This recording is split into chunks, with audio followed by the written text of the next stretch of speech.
ఖమ్మం జిల్లాలో ధాన్యం దిగుమతులకు పేచీలు పెడుతున్నారు మిల్లర్లు. ఈ వ్యవహారంలో తలలు పట్టుకుంటున్నారు రైతన్నలు.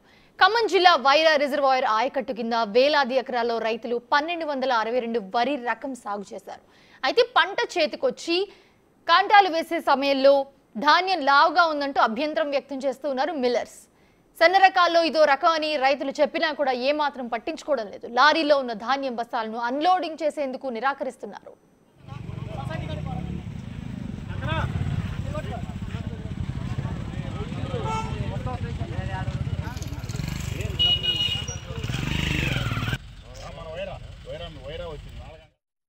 చివరికి ఈ వ్యవహారంపై రైతులు సంబంధిత అధికారులకు ఫిర్యాదు చేశారు. క్వాలిటీ కంట్రోల్ అధికారులు వచ్చి చెక్ చేసి సమస్యకు పరిష్కారం దొరకని పరిస్థితి నెలకొంది. అయినా కూడా అయితే అనేక సంవత్సరాల నుంచి 1262 వరి సన్న రకం రకాన్ని తాము సాగు చేస్తున్నామని ఎన్నడూ కూడా మిల్లర్లు అధికారులు అభ్యంతరాలు చెప్పలేదని అంటున్నారు రైతులు. కానీ కొంతమంది మిల్లర్స్ కావాలని కొర్రీల పేరుతో ఈ రకంగా పేచీలు పెడుతూ ఉన్నారని రైతన్నలు ఆవేదన వ్యక్తం చేస్తున్న పరిస్థితి. దీనిపై సమాచారం మా ప్రతినిధి భాస్కర్ అందిస్తారు.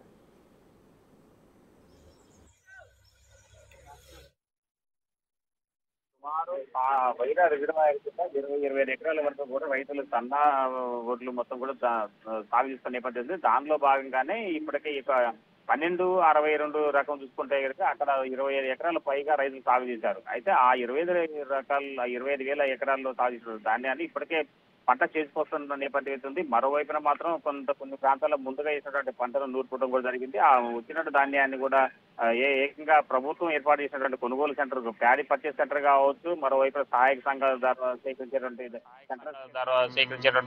సెంటర్స్కి వెళ్ళి అక్కడే వాటిని అమ్మకాలు చేస్తున్నారు రైతులు. అయితే ఈ మొత్తానికైతే ఇక గట్టకు సంబంధించి చాలా వరకు కూడా ఇప్పటికే ధాన్యాన్ని మిల్లర్స్ కు పంపిస్తున్న నేపథ్యంలోనూ ఒక్కసారిగా మిల్లర్లు లేనిపోని కొర్రీలు పెడుతూ రైతులు ఆందోళన గురి చేసిన నేపథ్యం అయితే ఉంది. ఫలితంగా ఎన్నడూ లేని విధంగా గతంలో మేము ఇప్పటికే 3-4 సంవత్సరాల వరకు కూడా ఇప్పుడు 1262 రకాల సన్న రకాల ధాన్యం మేము సాగు చేస్తున్న నేపథ్యం ఉంది. కేసీఆర్ ప్రభుత్వంలో కూడా ఇదే సన్నధాన్యం కింద వాటికి కాటాలు పెట్టిన నేపథ్యం కూడా ఉంది. కానీ అప్పుడు లేనటువంటి నిబంధనలు ఇప్పుడెందుకు మిల్లర్స్ కొర్రీలు పెడుతున్నారంటూ రైతులు ఆవేదన వ్యక్తం చేసిన నేపథ్యం ఉంది. ఖమ్మం నగరానికి చెందినటువంటి ఓ మిల్లర్స్ రాష్ట్ర అసోసియేషన్ ఉపాధ్యక్షుడిగా వెలుగొందినటువంటి ఓ నేత, ఆయనకు సంబంధించినటువంటి మిల్లుకు నిన్న గరికపాటుతో పాటు పూసలపాటుకు సంబంధించినటువంటి సొసైటీల నుంచి కూడా ఇక ధాన్యం లోడు సుమారు 7,140 బస్తాలు కూడా మిల్లుకి వెళ్ళిన నేపథ్యంలోనూ ఆయన అక్కడ వాటిని క్వాలిటీ కంట్రోల్ అధికారులకు చెప్పకుండానే వీటిలో సన్న రకం కాకుండా ఇదంతా లావు రకం వచ్చిందన్నట్టు ఆయన అభ్యంతరం వ్యక్తం చేస్తూ దిగుమతి చేసుకోకపోవడంతో రోజుల తరబడి లారీ మిల్లు దగ్గర వెయిట్ చేసిన నేపథ్యంలో రైతులకు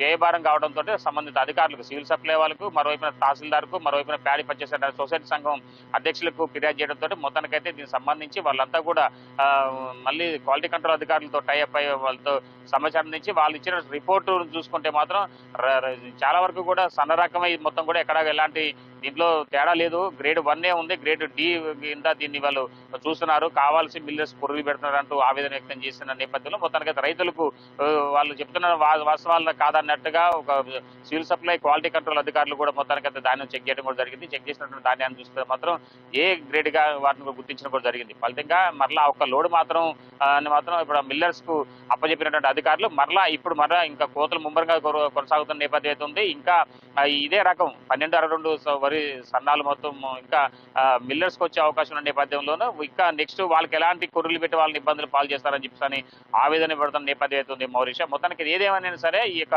ఘటన మాత్రం ఒకవైపు రాష్ట్ర ప్రభుత్వం రైతులకు ఎలాంటి ఇబ్బందులు పెట్టకుండా కొర్రీలు లేకుండానే మిల్లర్స్ పాడి పర్చేస్ సెంటర్ నుంచి కావచ్చు, సహాయక సంఘాల ద్వారా సేకరించిన ధాన్యాన్ని పూర్తిగా కొనుగోలు చేయాలి, చివరి గింజ వరకు కూడా కొనుగోలు చేసి మద్దతు ధర ప్రకటించాలని సీఎం చెప్తున్న నేపథ్యంలోనూ మొత్తానికైతే మాత్రం మిల్లర్స్ లేనిపోని ఆందోళన క్రియేట్ చేస్తూ రైతులను ఇబ్బందులకు పాలు చేస్తున్న నేపథ్యం అయితే ఉంది ఖమ్మం వేరే పరిసర ప్రాంతాల్లోనే. అయితే మొత్తానికైతే ఇదే ఘటనకు సంబంధించి సంబంధిత అధికారులు సకాలంలో స్పందించి ఇంకా మరలా వచ్చే ధాన్యానికి కూడా ఇలాంటి ఇబ్బందులు లేకుండా ఉండాలని కోరుతున్న నేపథ్యం ఉంది. Mounisha. Bhaskar, thanks for the updates Bhaskar.